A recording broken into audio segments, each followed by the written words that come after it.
اهلا وسهلا بيكم حبايبي. النهارده هنعمل السهل الممتنع، الفطير المشلتت.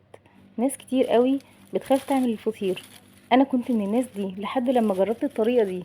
هتعجبكم قوي، سهله وبسيطه، وبثلاث مكونات بس هتعملي احلى فطير مشلتت. بس مش هنحتاج غير دقيق وميه وزبده ورشه ملح بسيطه.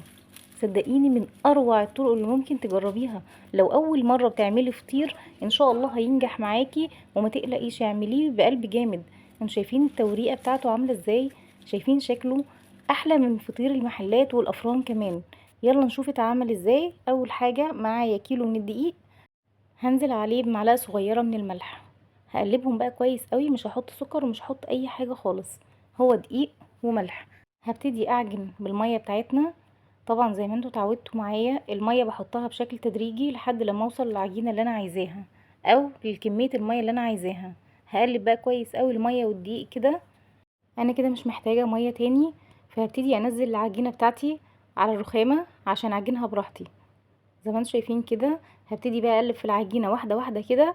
انا لقيت العجينه بتاعتي طريه شويه، زودت نص كوبايه من الدقيق. هلم العجينه بتاعتي كده زي ما انتم شايفين، وهفضل اعجن فيها حوالي تلت ساعه. زي ما انتم شايفين كده، اهم حاجه في الفطير انك تعجني العجينه كويس قوي. لو عندك عجان استخدميه، بس انا حبيت استخدم ايديا علشان اوريكي كل مراحل العجين.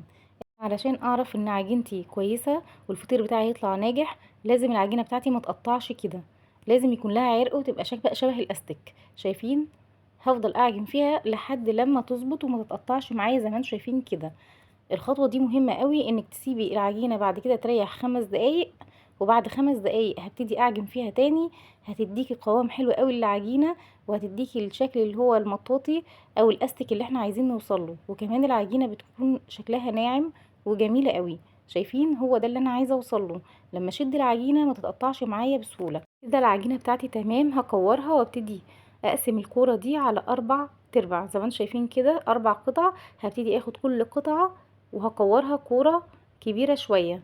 شايفين؟ الكوره كبيره مش صغيره. يبقى كيلو الدقيق قطع معايا 4 فطيرات، كل كوره هتعمل معايا فطيره.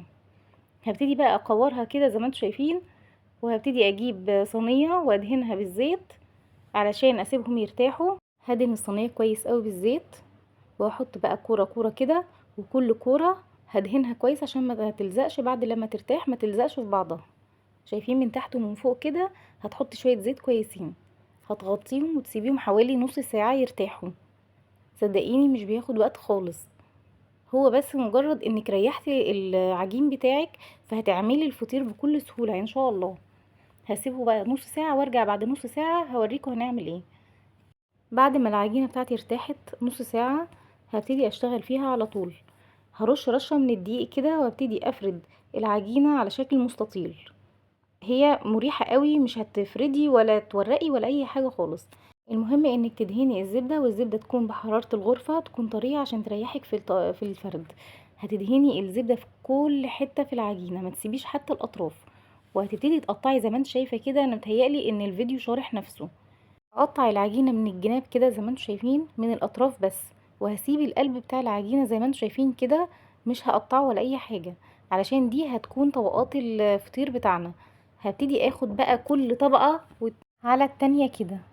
شايفين؟ طبقات على بعض، طبقة على طبقة زي ما انتم شايفين بالشكل ده كده. هكملها بقى لحد الاخر. وكل لما يكون معاكي الشرايح دي كتير او العجينة كبيرة، كل لما تكون الفطيرة هتطلع مورقة، كمان هيكون لها قلب من جوه وهتكون طرية. هكمل بقى العجين بتاعي بالشكل اللي انتوا شايفينه ده لحد الاخر. ومهم قوي انك تفردي على دقيق. الدقيق كمان من العوامل اللي بتخلي الفطير ينجح معاكي من اول مرة. لو هتجربي الفطير حاولي تفرديه على دقيق، ما تفرديش على زيت. الزيت مش بيساعدك قوي زي الدقيق. انتوا شايفين كده انا خلصت كل الطبقات بتاعتنا. هلم العجينه كده زي ما انتوا شايفين، وهرش رشه بسيطه كده من الدقيق على طبق. وهبتدي ادخل العجينه بتاعتنا في التلاجة عشان الجو حر قوي. فهدخل العجينه بتاعتنا تتماسك كده في التلاجة، وهسيبها نص ساعه. هي كده ارتاحت نص ساعه في التلاجة. هبتدي بقى اجيبها وافردها زي ما انتوا شايفين بالشكل ده، على شكل ظرف كده. ما تحاوليش تكبري الفردة، هي فردة بسيطة قوي. هبتدي اجيب بقى معلقة صغيرة كده من الزبدة، مسحة بسيطة خالص من الزبدة، ما تكتريش زبدة علشان تورق معاكي. هبتدي اجيب بقى الاطراف بتاعتي طرف على طرف كده، وهلم العجينة على شكل كورة زي ما انتم شايفين كده. هتغلبك شوية في الوقت ده، بس سيبيها لما ترتاح العجينة، هي هتمسك كويس قوي، ما تقلقيش منها. في الوقت ده هجيبها تاني وهسيبها ترتاح في التلاجة كمان ربع ساعة، ربع ساعة مش اكتر من كده. بعد العجينة بتاعتي مرتاحت حوالي ربع ساعة في التلاجة، هجيب الصينية بتاعتي ادهنها بالزبدة او السمنة زي ما انتوا عايزين. هبتدي افرد العجينة بتاعتي، بس حاولي بقدر الامكان ما تلتزميش قوي بحجم الصينية، التزمي بحجم العجينة اللي معاكي. حاولي تكون العجينة مش رقيقة قوي ومش تخينة قوي. هبتدي بقى اشغل الفرن على اعلى درجة حرارة تحت وفوق. لو مش عندك الفرن بتاعك بيشتغل من فوق مع تحت، شغلي بس من تحت على اعلى حاجة خالص في الفرن. هتدهني كده وش الفطير بتاعك بالقشطة او بالزبدة زي ما انت عايزة، وهتسيبيه حوالي ربع ساعة في الفرن. انتوا شايفين شكله ما شاء الله قب ازاي، وشكله رائع ازاي، والله شكله يفرح يا جماعة. كل الفطير طلع معايا بنفس الشكل كده، قابب وجميل ورائع زي ما انتوا شايفين كده. بشغل الفرن من تحت ومن فوق اعلى درجة حرارة. هتبتدي الفطيرة بس تاخد لون من تحت، ابتدي حطيها فوق على الشبكة من فوق وانتي مشغلة الشواية. هتاخد معاكي اللون الرائع بقى اللي هيطلع في الاخر. مش عايزة اقولك حاجة كده في منتهى الجمال. اهم حاجة التسوية، خلي بالك من التسوية. الفطير ما يقعدش كتير في الفرن، الفطير ما بياخدش اكتر من 15 دقيقة في الفرن يا جماعة، تحت وفوق. تاني حاجة عايزة اقول لكم عليها يا جماعة، انه الزبدة بتورق الفطير بشكل مش معقول. حابة تستخدمي سمنة، يبقى حطي نص المقدار على الاقل زبدة معاه، علشان الزبدة فعلا بتساعد الفطير جدا ان هو يورق زي ما انتوا شايفينه كده. الفطير فعلا طالع ولا غلطة، اللهم بارك، حاجة زي القمر. انتوا شايفين عامل ازاي، حجمه مع شكله، بجد في منتهى الجمال. بوعدك لو جربتي الطريقة دي عمرك ما هتبطلي تعمليه. انتي لو قدامك تقريبا 50 فطيرة هتعمليهم في لحظة.